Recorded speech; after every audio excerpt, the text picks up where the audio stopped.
In the first half, episode 238, I did a long video. I think it was a 1945 that had a double die on the date. Just so happens that in the same role in this, but the second half of the role, part 2, which this is episode 239, I found another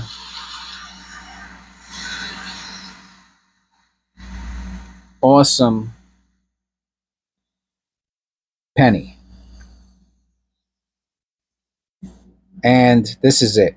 First of all, there might be some doubling on the E in Liberty. Might be a repunch mint mark.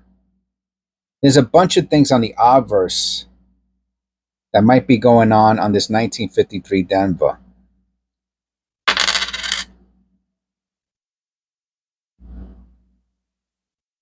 But the real interest is really on the reverse. If you saw the long version, I was looking at this for a little while, and I even stepped out onto the camera to say what I thought it was.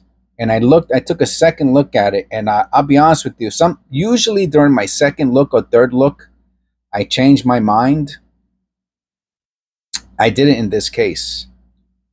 Now, is the dot there? I have to check again. I don't see the dot. Oh, so the dot is there, very super light.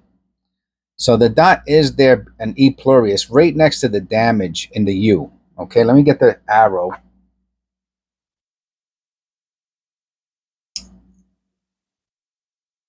Let me go and let me zoom in a little bit more. So I thought there was no dot, but I could see a little bit of a telltale sign of a dot right there. So the dot is there. Okay, so the dot's there. Yeah, you can see it right there next to whatever's going on in the U. So to me, what's going on in the U and maybe some other places on the coin is a strike through, right? So when this penny was being made, 1953 in Denver, this might have been a mid-stage type of die, right? So it's not late stage, because you can still see a lot of the features are very clear.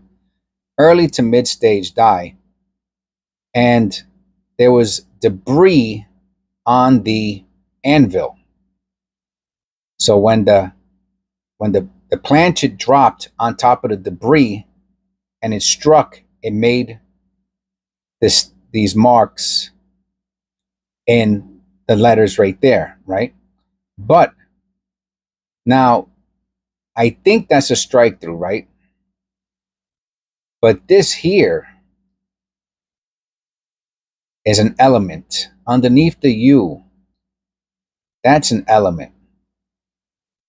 It looks like an S, the top part of an S, but it could be anything. You know, it could just be a piece of from the previous pennies. It could be anything. Now let's look at it from a different angle. Sometimes if you look at something from a different perspective, you have a different understanding of it. So let's turn it around.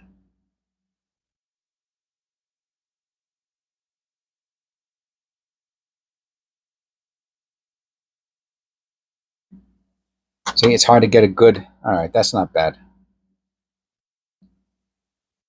All right, I took the light off. Maybe it gives a little bit more contrast. So again, to me, even from this angle, it looks like an element. Now, the big question is, just like here where I said it looks like a strike through, is that a strike through also, where a piece of debris pushed the copper, right, and made that mark?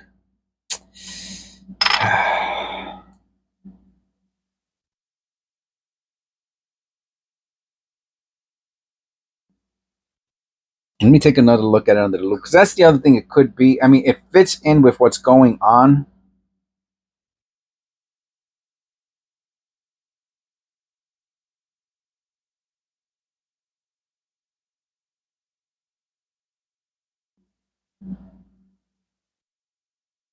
It's possible. Huh.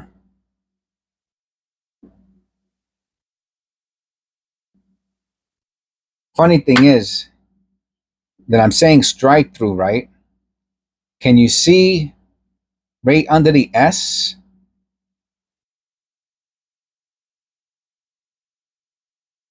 Yeah. So it's possible that these are all strike throughs. It does look a little bit like an element, but it's possible that it is a strike through. And you can see like under the S, all these little marks.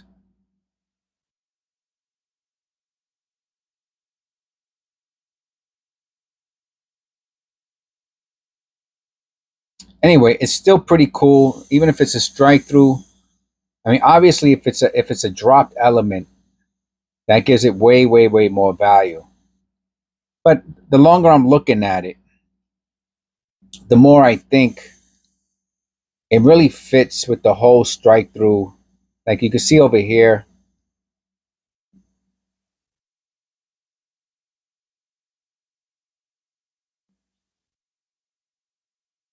over here, over here. Those are all strike throughs. So it's I'm gonna lean towards strike through just to be on the safe side, because it even looks like there's another little strike through next to it. So we're gonna leave it at that as being most likely a strike through, even though it does look like a little bit of a dropped element. Please click like and subscribe, and I'll see you in the next one.